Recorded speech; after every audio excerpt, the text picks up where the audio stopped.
Hi tears, எல்லாரும் எப்படி இருக்கீங்க? நம்ம சி அகாடமியில் இன்றைக்கி நீங்கள் பார்க்க போகிற கிளாஸ் வந்து நீடில் பற்றி தான் பார்க்க போகிறீங்க. லாஸ்ட் டைம் ஒரு கிளாஸில் மேம் நீடிலோடைய நம்பரோட சொல்லி கொடுத்தீங்கன்னா எங்களுக்கு ஈஸியாக இருக்கும் அப்படின்னு சொல்லி நம்ம ஸ்டூடெண்ட் சொல்லியிருந்தீங்க இல்லையா? அவங்களுக்காக தான் இந்த நீடில்லாம் கலெக்ட் பண்ணியிருக்கேன். எப்படின்னா இப்போ நீங்கள் நம்பர் பார்த்துருப்பீங்க. இந்த ஊசியை உங்களுக்கு தனியாக தெரியும். இவ்வளோ பெரிய ஊசியை உங்களுக்கு தனியாக தெரியும். ஆனால் இதனுடைய நம்பர் தெரியுமா அப்படின்னு கேட்டிங்கன்னா நம்பர் நிறைய பேருக்கு தெரியாது. அதனால தான் நம்பரோடைய கவரோடையும் உங்களுக்கு எடுத்துகிட்டு வந்திருக்கேன். இது வந்து நம்பர் 4, சைஸை 4. இந்த 4 நம்பர் எடுக்கும்போது பெருசாக இருக்கும். இதெல்லாம் வந்து நம்ம ஜீன்ஸ் பேண்ட்டெல்லாம் இருக்குது பார்த்தீங்களா, அந்த மாதிரியான விஷயங்கள் தைக்கிறதுக்கோ அந்த ரொம்ப மொத்தமான கிளாத் தைக்கிறதுக்கு நம்ம யூஸ் பண்ணிக்கலாம். அடுத்தது நான் 5 எடுத்திருக்கேன். இந்த 5 அதை விட கொஞ்சம் சின்னதாக இருக்கும். அடுத்தது வந்து பார்த்தீங்கன்னா 10. 10ஆம் நம்பர் பெருசாக இருக்குமான்னு பார்த்தீங்கன்னா சின்னதாக இருக்கும். நீடிலோடைய நம்பர் பெருசாக ஊசியோடைய சைஸு சின்னதாகும். இது வந்து 12, ரொம்ப சின்னது இருக்கிறதுலே ரொம்ப மெலிசாகவும் ரொம்ப சின்னதாகவும் இருக்கும். இந்த நூல் கோக்குற இடம் ரொம்ப மெலிசாக இருக்கும்.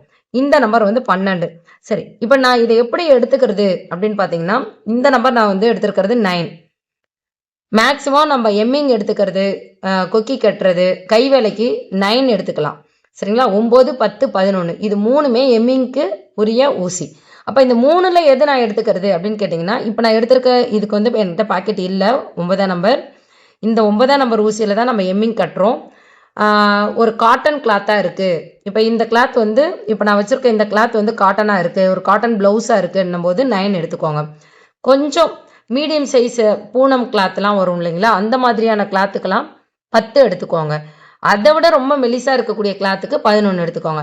இதை நான் எப்படி எழுதிக்கிறது, இது எப்படி நான் நோட்ஸ் எடுக்கிறது அப்படின்னு பார்த்தீங்கன்னா நீங்கள் தெளிவாக எழுதிக்கலாம். நம்பர் சின்னதாக இருக்கும், ஊசி வந்து பெருசாக இருக்கும். அந்த ஊசியோடைய சைஸ் பெருசாக ஆக நீங்கள் மொத்தமான துணிகளுக்கு யூஸ் பண்ணக்கூடிய ஊசி அப்படின்றத நீங்கள் எழுதிக்கலாம். அப்போ இங்கே பாருங்கள், இது 5ஆம் நம்பர். இந்த 5ஆம் நம்பர் ஊசி இந்த ஊசியை விட சின்னதாக இருக்கு, பெருசா இருக்கு.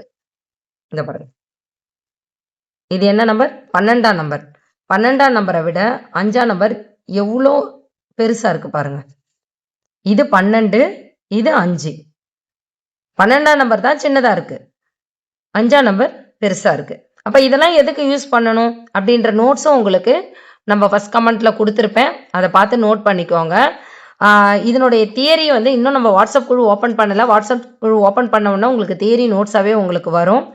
ஊசியோடைய டீட்டெயில் நீங்கள் தெரிஞ்சிருப்பீங்க. அப்போ எம்மிங்க்கு என்ன அப்படின்ற உங்களுடைய கேள்விக்கு 9, 10, 11 இது 3மே எம்மிங்க்கு நம்ம யூஸ் பண்ணக்கூடிய நீடில். ஆனால் அதை கிளாத்தோடைய மொத்தத்தை பொறுத்தும் ரொம்ப தின்னாக இருக்கிறத பொறுத்தும் நீங்கள் மாற்றி அந்த நீடிலை நீங்கள் செலக்ட் பண்ணணும். சரிங்களா?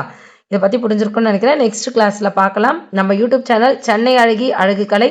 இந்த கிளாஸ் உங்களுக்கு புரிஞ்சிருக்கு அல்லது பிடிச்சிருக்கு எதுவாக இருந்தாலும் கமெண்ட் பண்ணிட்டு போங்க. அப்போ தான் அடுத்த கிளாஸ் உங்களுக்கு ஈஸியாக சொல்லித்தரதுக்கு அடுத்த கிளாஸ் என்ன கொடுக்கலான்றதையும் நீங்கள் கமெண்ட் பண்ணலாம். உங்களுக்கு தகுந்த மாதிரியான கிளாஸை நாங்கள் கொடுக்க தயாராக இருக்கோம்.